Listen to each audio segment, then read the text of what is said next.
Assalamualaikum warahmatullahi wabarakatuh. Pada video kita kali ini kami akan membahas tentang sejarah Wali Songo, yaitu 9 ulama yang berperan besar dalam menyebarkan agama Islam di tanah Jawa. Nah, mari kita simak pembahasan kami ini. Siapa sih Wali Songo? Wali Songo adalah 9 ulama besar yang berperan menyebarkan Islam di Pulau Jawa sekitar abad ke-15 hingga awal abad ke-16.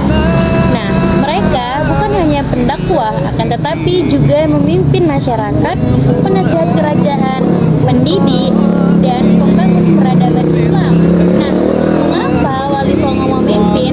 Wali Songo tidak hanya menjadi pemimpin karena ingin berkuasa, akan tetapi karena pada masa itu masyarakat membutuhkan bimbingan agama dan akhlak. Nah, banyak kerajaan di Jawa mulai menerima Islam hingga memerlukan ulama sebagai penasihat. Nah, mereka memiliki ilmu agama yang tinggi, akhlak yang baik, dan dipercaya oleh rakyat. Mereka ingin membangun masyarakat yang damai, adil, dan berlandaskan ajaran agama Islam. Nah, jadi kepemimpinan mereka lebih banyak berupa kepemimpinan moral, pendidikan, dakwah, dan bukan sekedar kekuasaan politik. Sunan Gresik adalah Maulana yang bernama asli Maulana Malik Ibrahim. Asal dan geografi dakwah beliau diperkirakan berasal dari kawasan Persia atau Asia Tengah dan berdakwah di Gresik, Jawa Timur yang saat itu merupakan pelabuhan dagang penting. Keadaan Islam pada masanya saat beliau datang, mayoritas masyarakat Jawa masih menganut Hindu, Buddha, dan kepercayaan lokal. Islam baru dianut oleh sebagian kecil pedagang muslim di pesisir. Kepemimpinan Islam, beliau memimpin melalui keteladanan, membantu masyarakat bertani, berdagang, dan mengobati orang sakit. Dari sinilah masyarakat mulai mengenal Islam sebagai agama yang membawa rahmat. Berakhirnya kepemimpinan beliau wafat sekitar tahun 1419 Masehi. Dakwah kemudian diteruskan oleh murid dan generasi berikutnya. Kemudian Sunan Ampel. Nama asli Sunan Ampel ialah Raden Rahmat. Asal dan geografi berdakwah di Ampel, Surabaya yang menjadi pusat perdagangan di Jawa Timur. Keadaan Islam pada masanya, Islam mulai berkembang di pesisir Jawa. Banyak bangsawan mulai tertarik mempelajari Islam. Kepemimpinan Islam, beliau mendirikan pesantren Ampel, mendidik para ulama serta menjadi penasihat Kesultanan Demak, sehingga Islam mulai memiliki sistem pendidikan yang kuat. Terakhirnya kepemimpinan beliau wafat sekitar tahun 1481 Masehi dan perjuangannya dilanjutkan oleh murid. 3. Sunan Bonang. Nama asli Makdum Ibrahim. Geografi Tuban dan Lasem, wilayah pesisir utara Jawa. Keadaan Islam semakin berkembang, tetapi masyarakat masih sangat dipengaruhi budaya Hindu dan Buddha. Kepemimpinan Islam, beliau berdakwah melalui gamelan, tembang, dan seni sehingga Islam bertema tanpa menghilangkan budaya masyarakat. Berakhirnya kepemimpinan, beliau wafat sekitar tahun 1525 Masehi. Yang keempat, Sunan Derajat. Nama asli Raden Qasim. Geografi Paciran, Lamongan. Keadaan Islam telah berkembang di pesisir, tetapi kondisi ekonomi masyarakat masih banyak yang lemah. Kepemimpinan Islam, beliau mengutamakan kesejahteraan nasional, membantu fakir miskin, dan mengajarkan bahwa ibadah harus disertai kepedulian kepada sesama. Berakhirnya kepemimpinan beliau wafat sekitar tahun 1522 Masehi. Baik, adapun yang kelima adalah Sunan Giri. Nama asli asli beliau adalah Raden Paku atau Ainul Yakin. Geografi Bukit Gigi Gresik. Keadaan Islam. Kerajaan Demak mulai berkembang sebagai kerajaan Islam pertama di Jawa. Kepemimpinan Islam, beliau mendirikan pesantren Giri yang menjadi pusat pendidikan Islam terbesar di Nusantara. Banyak ulama dan pemimpin kerajaan belajar kepada beliau.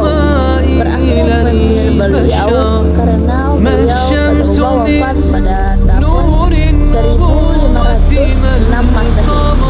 Baik, yang keenam ada Sunan Kalijaga.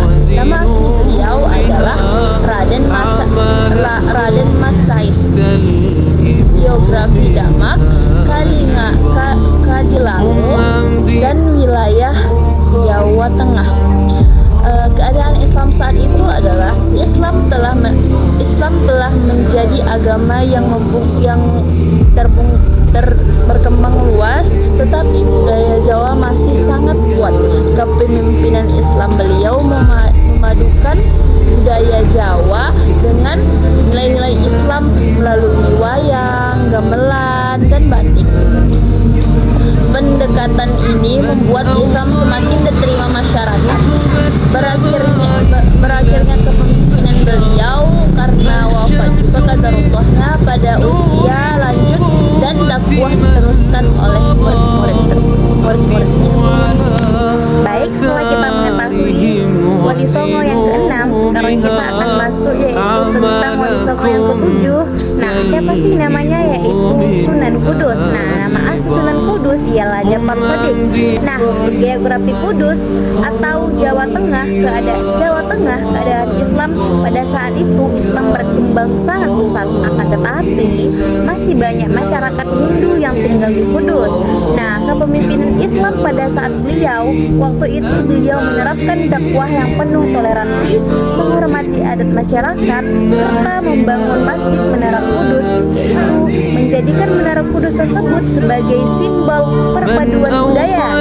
Nah, berakhirnya kepemimpinan beliau karena beliau wafat sekitar tahun 1550 Masehi. Wali Songo yang ke-8 ialah Sunan Muria.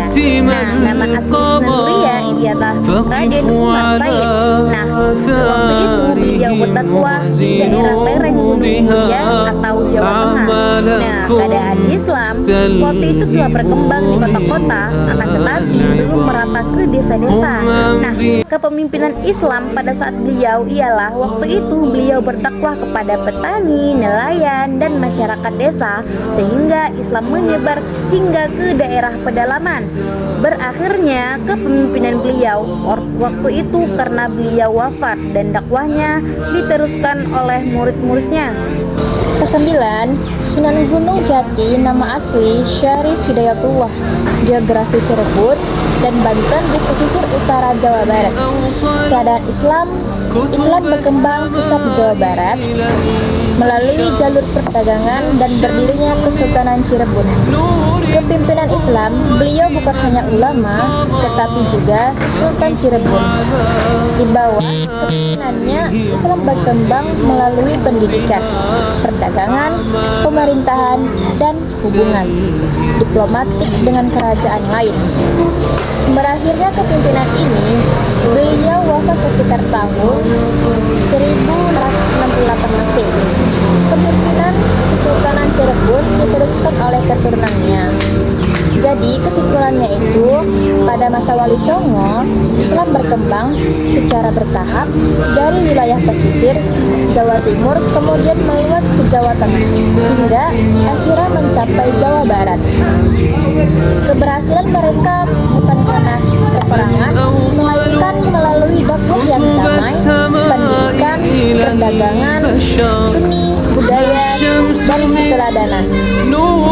Mereka juga tidak mengalami kejatuhan seperti raja yang didirikan. Sebagian besar mereka mengakhiri kepimpinan karena wafat, sedangkan perjuangan mereka diteruskan oleh murid, keluarga, dan lembaga pendidikan yang mereka dirikan.